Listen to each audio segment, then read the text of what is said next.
नमस्ते। पुरुषोत्तम मास में श्रवण कीजिए भगवान विष्णु जी की अनंत कथाओं में से ये कहानी सुनकर आप आनंदित हो जाएंगे। भगवान विष्णु ने जय और विजय से कहा, महामुनियों का शाप झूठा साबित नहीं हो सकता। तुम दोनों मेरे प्रति मैत्री भाव रखते हुए 7 जन्मों में तर जाना चाहते हो या मेरे साथ द्वेष करते हुए शत्रु बनकर 3 जन्मों तक मेरे हाथों मृत्यु को पाकर यहाँ पर आना चाहते हो। इस पर जय और विजय ने 3 ही जन्मों के बाद विष्णु की सान्निध्य को पाने का वरदान मांग लिया। जय विजय की कामना की प्रशंसा करते हुए सनकादि मुनियों ने विष्णु से कहा, भगवान, हमने ये रहस्य अभी जान लिया कि आपकी दृष्टि में राग द्वेष दोनों बराबर हैं और जो लोग आपसे द्वेष करते हैं वे आपके और निकट हो जाते हैं। आपके द्वारपालों को जल्दबाजी में हमने शाप दिया, हम अपनी करनी पर पछता रहे हैं, कृपया हमें क्षमा कीजिए। इसके बाद वे लक्ष्मी नारायण की स्तुति करते हुए वहां से चले गए। इसके बाद जय और विजय कश्यप प्रजापति की पत्नी दिति के गर्भ से हिरण्यकश्यप और हिरण्याक्ष के रूप में पैदा हुए। वे दोनों भाई बड़े पराक्रमी बन गए। घोर तपस्या करके ब्रह्मा को प्रसन्न कर उनसे वरदान प्राप्त किए और विष्णु के प्रति द्वेष करने लगे। हिरण्यकश्यप ने राक्षसों का राजा बनकर विष्णु का सामना करने का निश्चय किया। हिरण्याक्ष ने विष्णु को कुपित करने के लिए अनेक अत्याचार किए और पृथ्वी को लुढ़काते लुढ़काते रसातल समुद्र में धकेल दिया। पृथ्वी रसातल समुद्र में डूब गई। भूदेवी ने विष्णु की स्मृति करके अपना उद्धार करने की प्रार्थना की। विष्णु ने भूदेवी पर अनुग्रह करके दशावतारों में से तीसरा वराह अवतार लिया। ब्रह्मा के होम करते समय यज्ञ कुंड से शुभ्र कांति मंडित एक कण निकल आया और बढ़ते बढ़ते उसने जंगली सुअर का रूप धारण कर लिया।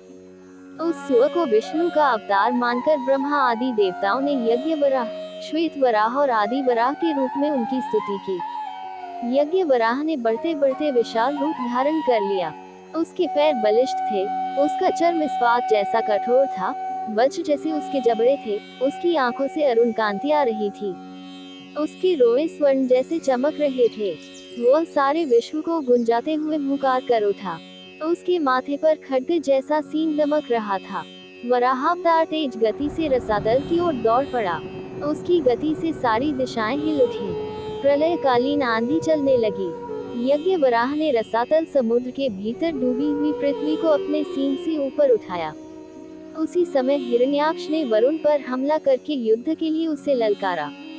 वरुण ने कहा, तुमको तो मेरे साथ युद्ध करना नहीं है, तुम तो महान वीर हो, इसलिए तुम्हें पृथ्वी को ऊपर उठाने वाले परम शक्तिशाली यज्ञ वराह के साथ युद्ध करना होगा। इस पर वह तत्काल यज्ञ वराह से जूझ पड़ा। वराह रूपधारी विष्णु के साथ हिरण्याक्ष पराक्रम पूर्वक लड़ते हुए विष्णु की गदा को उड़ाकर ताल ठोकता हुआ खड़ा हो गया।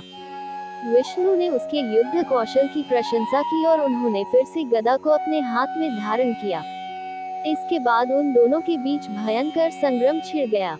अंत में वराहावतार ने अपने सींग के वार से हिरण्याक्ष को मार डाला।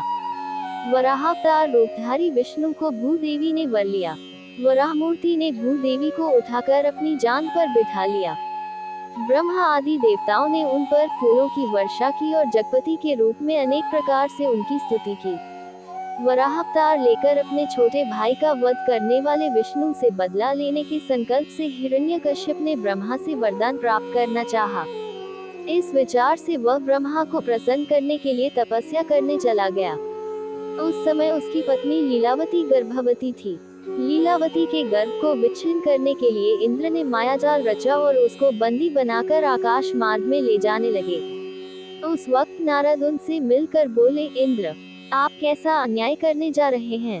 आप अपने प्रयत्न को छोड़ दीजिए। सदा सर्वदा हिरण्यकश्यप ईर्ष्यावश विष्णु का स्मरण किया करता है। इस कारण लीलावती के गर्भ में बढ़ने वाले शिशु को विष्णु का स्मरण करने की आदत पड़ गई है। विष्णु के प्रति हिरण्य का द्वेष उस शिशु के अंदर भक्ति के रूप में परिणत हो गया है। लीलावती महान विष्णु भक्त को जन्म देने वाली है, इसलिए आप लीलावती को मुक्त करके अपने धाम को चले जाइए। यो समझाकर नारद लीलावती को अपने आश्रम में ले आए। आश्रम में नारद दार्शनिक बातों के साथ साथ विष्णु के गुणों का भी वर्णन करते जाते थे। उस समय लीलावती के गर्भ में स्थित शिशु बड़े ध्यान से सुना करता था। कालांतर में लीलावती ने एक पुत्र को जन्म दिया। हिरण्यकश्यप ने घोर तपस्या करके ब्रह्मा को प्रसन्न किया। ब्रह्मा ने उसे वर मांगने को कहा। इस पर उसने ऐसे अनेक वर मांगे जिनके कारण उसकी मृत्यु पृथ्वी या आकाश, दिन या रात, घर या बाहर, पशु या मानव, देवता या किसी अन्य प्राणी के द्वारा न हो। साथ ही सृष्टि के किसी जीवधारी के द्वारा भी उसकी मृत्यु न हो। ऐसे अनेक वर उसने ब्रह्मा से प्राप्त किए। ब्रह्मा से वर पाकर हिरण्यकश्यप जब विजय गर्भ से लौट रहा था, तो रास्ते में नारद से सारा वृतांत सुनकर उनके आश्रम में पहुंचा और अपने पुत्र का नाम प्रहलाद रखा। इसके बाद पत्नी और पुत्र के साथ राजधानी लौट गया। हिरण्यकश्यप ने सबसे पहले इंद्र से बदला लेना चाहा। उसने स्वर्ग पर हमला करके इंद्र के सिंहासन पर अधिकार कर लिया। सारी दिशाओं पर विजय प्राप्त करके दिक्पालों को अपने अधीन कर लिया। देवताओं को खूब सताया। जब शची देवी का अपमान करना चाहा, लीलावती ने उसको रोका। फिर भी उसका क्रोध जब शांत न हुआ तो उसने मुनियों के आश्रमों को जला दिया। विष्णु के भक्तों पर अत्याचार करना प्रारंभ किया। अंत में विष्णु का सामना करना ही अपना लक्ष्य मानकर उनको भड़काने की कोशिश करने लगा। फिर भी विष्णु से कहीं उसकी मुलाकात न हुई। अंत में वह वैकुंठ पर चढ़ाई कर बैठा। वहां पर भी विष्णु उसे दिखाई नहीं दिए। मुझसे डरकर विष्णु कहीं अदृश्य रूप में छिपे हुए हैं। काय कहीं के, ऐसा कहते हुए हिरण्यकश्यप अपनी राजधानी को लौट आया। प्रहलाद उम्र के बढ़ने के साथ विष्णु का ध्यान करने लगा। हिरण्यकश्यप ये सोचकर चिंता में डूब गया कि ऐसा वंशद्रोही उसके यहाँ कैसे पैदा हो गया। प्रहलाद का विद्याभ्यास कराने के लिए हिरण्यकश्यप ने उसको अपने गुरुपुत्र चंड और माग के हाथ सौंप दिया। प्रहलाद ने गुरुकुल में हरि का ध्यान करते हुए अपनी विद्या समाप्त की। अपन सहपाठियों में भी विष्णु भक्ति का प्रचार करके उनके मन में मुक्ति मार्ग के प्रति अभिरुचि पैदा कर दी। विद्या की समाप्ति पर चंड और मां प्रहलाद को हिरण्यकश्यप के हाथ सौंपने के लिए आए।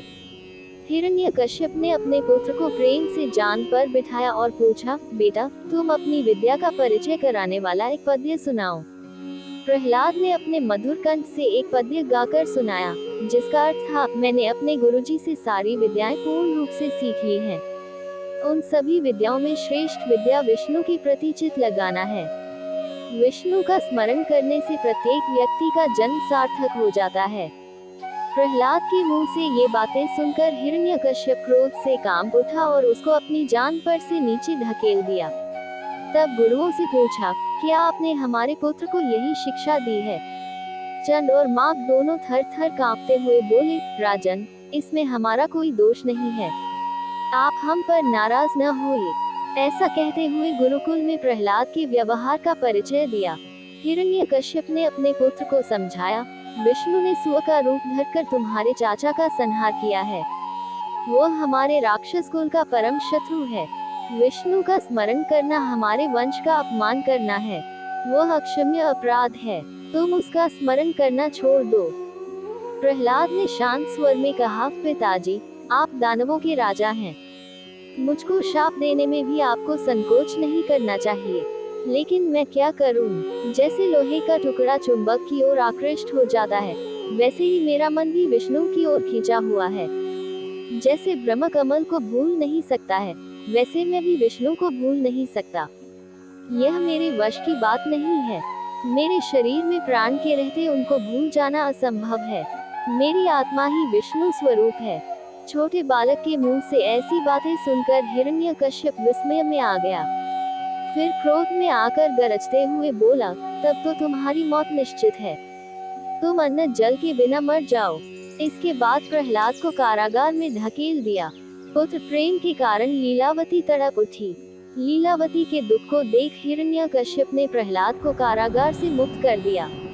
विष्णु का ध्यान करते तन्मयावस्था में अत्यंत शोभायमान पुत्र को देख हिरण्यकश्यप ये सोचकर आश्चर्य में आ गया कि कई दिनों से अन्न जल के बिना ये कैसे जीवित है।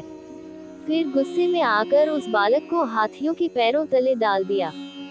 हाथी प्रहलाद को देख घबरा उठे, मानो सिंह को देख लिया हो। महावतों ने अंकुश चलाकर बालक को हाथियों से रौंदने का प्रयत्न किया, मगर बालक का बाल भी बांका न हो सका।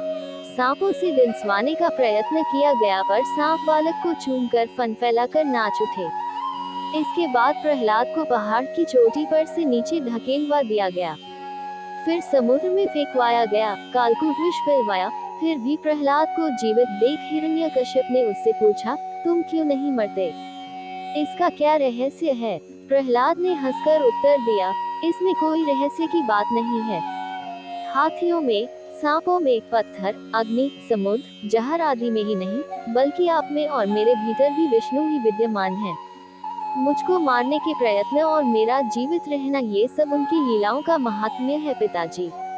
प्रहलाद की बातों से हिरण्यकश्यप का क्रोध भड़क उठा। वह उस बालक की बाह पकड़कर सभा भवन के बीच खींच ले गया और अपना गदा हाथ में ले लिया। उस दृश्य को देख लीलावती बेहोश हो गई। चारों तरफ घिरे हुए राक्षस प्रमुख चकित हो मूर्तिवत खड़े रह गए। सभा मंडप के सामने लोहे से निर्मित एक विजय स्तंभ खड़ा था। हिरण्यकश्यप ने वह स्तंभ दिखाकर प्रहलाद से पूछा, अरे कुलद्रोही, वह मेरा विजय स्तंभ है। मेरे छोटे भाई का वध करने वाले विष्णु के साथ युद्ध करके तुम्हारी आंखों के सामने उसका संहार करूंगा। क्या तुम्हारा विष्णु उस स्तंभ के अंदर है? आपको संदेह करने की कोई जरूरत नहीं है, वे सर्वत्र विद्यमान है और उसके अंदर भी हैं। प्रहलाद ने झट जवाब दिया। हिरण्यकश्यप ने तेज गति से जाकर उस स्तंभ पर गदा से प्रहार किया। प्रलय ध्वनि के साथ पृथ्वी और आकाश गूंज उठे। धुएं के बादल चारों तरफ फैल गए। स्तंभ दो टुकड़ों में फट गया। उसके भीतर से चकाचौंध करते हुए दशावतारों में से चौथा नरसिंह अवतार धारण कर विष्णु प्रकट हुए। सिंह का सर, मानव का धड़, हाथों में सिंह के नाखून, ऐसा अपूर्व रूप को लेकर नरसिंह प्रलयंकर ध्वनि के साथ गरज उठा। उस वक्त ऐसा लगा मानो पांचजन्य फूंक दिया गया हो। सुदर्शन चक्र उनकी चतुर्दिक घूमते हुए दिखाई पड़े। विष्णु पुराण का 5वां अध्याय समाप्त हुआ। मेरे चैनल परफेक्ट कहानियाँ को लाइक, शेयर और सब्सक्राइब कीजिए और बेल आइकॉन को दबाना न भूले। Thank you.